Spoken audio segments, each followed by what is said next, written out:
बोलो चौथ माता की जय, बोलो पुरुषोत्तम भगवान की जय। तो देखो ये चौथ माता की कहानी है। पुरुषोत्तम के महीने में चौथ का कहानी है और चौथ माता का व्रत आप जरूर करें, इसका उद्यापन करें।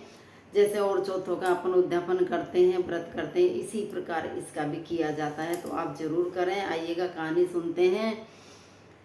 कहानी इस प्रकार है।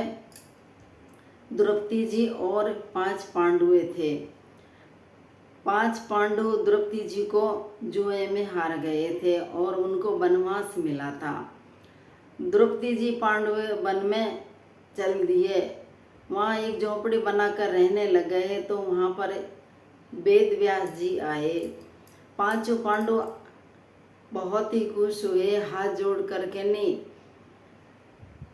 वेद व्यास जी के सामने खड़े हो गए और कहने लगे कि आज हम बहुत खुश हैं, आप हमारी कुटिया में आए हो, हमारी कुटिया भी पवित्र हो गई। इतने में द्रौपदी जी आ जाती है और द्रौपदी जी भी हाथ जोड़कर उनको प्रणाम करती है और कहती है कि हे वेद व्यास जी, मैं राजघराना की राज रानी हूँ और फिर भी मैं इतनी दुखी क्यों हो रही हूँ, वन वन भटक रही हूँ। इसका क्या कारण है? कोई ऐसा कार्य व्रत बताए हमको जो मेरा दुखों का कारण हो सकता है, निवारण हो सके।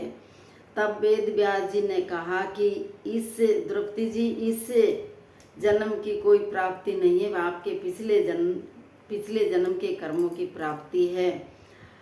आप पुरुषोत्तम के महीने की चौथ माता की कहानी का व्रत करो, चौथ माता की कहानी सुनो, उसका व्रत रखो, आप सभी आपका दुखों का निवारण हो जाएगा। द्रौपदी जी ने बोला कि ठीक है, ये तो ठीक है, पर पुरुषोत्तम का महीना तो महाराज तीसरी साल में आता है, मैं कब तक उड़ीकूंगी। तब वेद व्यास जी ने कहा कि द्रौपदी जी, आप कृष्ण भगवान से प्रार्थना करो, वो तो आप ही का है। तब द्रौपदी जी कृष्ण भगवान से प्रार्थना करती है, हे कृष्ण भगवान, हे ठाकुर जी महाराज, आप घट घट के वासी हो, आप सबके सुनते हो, तो आप है जो अधिक मास जल्दी से जल्दी लेके आए। तब कृष्ण भगवान द्रौपदी जी की प्रार्थना सुनते हैं और उन्होंने 2 सावन रख दिए। तो पुरुषोत्तम का महीना आ गया। द्रौपदी जी ने उसका व्रत किया। द्रौपदी जी ने व्रत किया। इसी प्रकार एक राजा था, उसका नाम चंद्रसेन राजा था और उनकी पत्नी का नाम रत्नावली थी। वे चौथ माता का व्रत करती थी, पुरुषोत्तम की चौथ का व्रत करते थे। उनके पास बहुत खूब धन संपत्ति था, इतना धन हो गया, वो खूब दान पुण्य करने लग गए, खूब नगर को जिमाते, खूब धन लुटाते। इस प्रकार उनके पास ज़्यादा धन की संपत्ति होने के कारण वो चौथ माता का व्रत करना भूल गए और उनकी विधि विधान सारे वे तो भूल गए, इतने बावड़े हो गए धन में है जो।